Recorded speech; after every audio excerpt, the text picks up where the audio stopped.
souhaiterais déjà de base, je suis membre du Centre des jeunes dirigeants qui m'a confié la responsabilité de chef de projet Oui Tunisien, Women Incubator, qui est un projet qui a été réfléchi et initié par le Centre des jeunes dirigeants en collaboration avec l'ambassade américaine et financé aussi par l'ambassade américaine. Le projet il vise essentiellement les jeunes diplômées femmes à la recherche d'emploi ou bien qui sont porteuses de projets essentiellement pour réaliser leur rêve de projet. Et pour réaliser effectivement leur rêve de devenir femme d'affaires.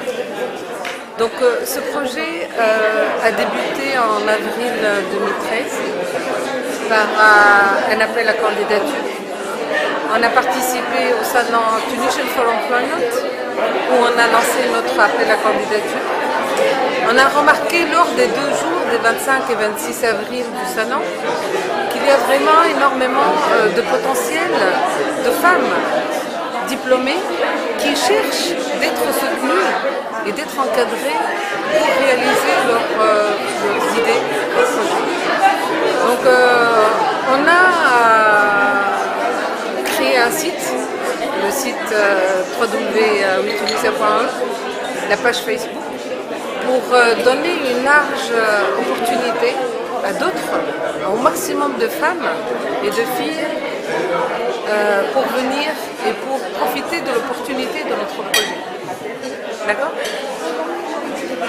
Donc on a aussi contacté les centres d'affaires, on a contacté les universités, on a contacté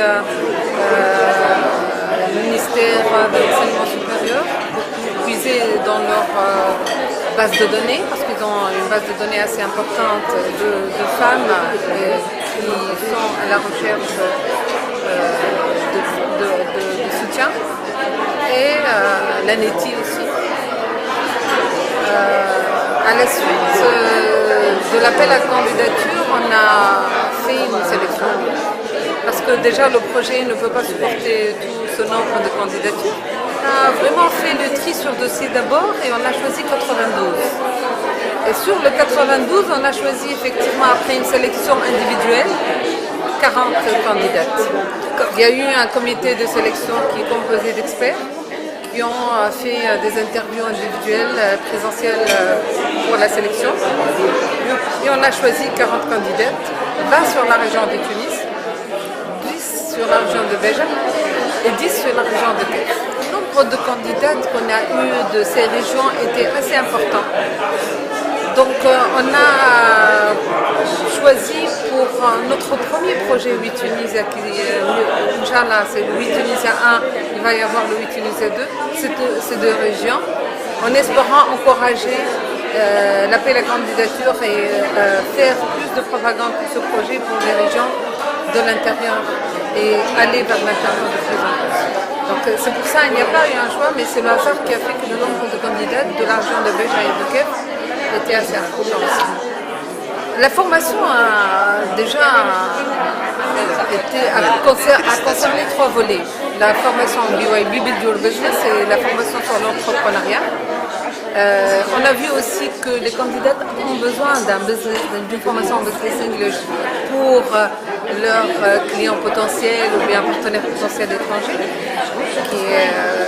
Et l'utilisation des technologies d'information et de communication, qui est aussi une base pour tout ce qui est stratégie de publicité, de marketing aussi.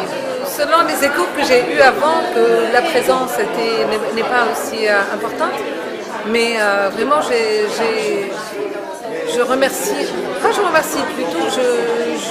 j'accentue le fait que les femmes, elles ont beaucoup de volonté à réaliser leurs rêves, et elles sont persévérantes, et elles sont là, elles sont présentes. Sur la région de Béja, 10 candidates, il n'y a eu une seule candidate qui est partie parce qu'elle a finalement été acceptée dans l'enseignement et elle est allée enseigner dans la salle de classe.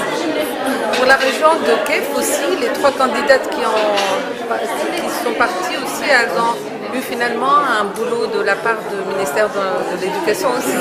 Donc le fait qu'elles sont parties, c'est pas parce qu'elles n'ont pas été satisfaites pendant la formation, mais parce que finalement, elles ont pu avoir un boulot.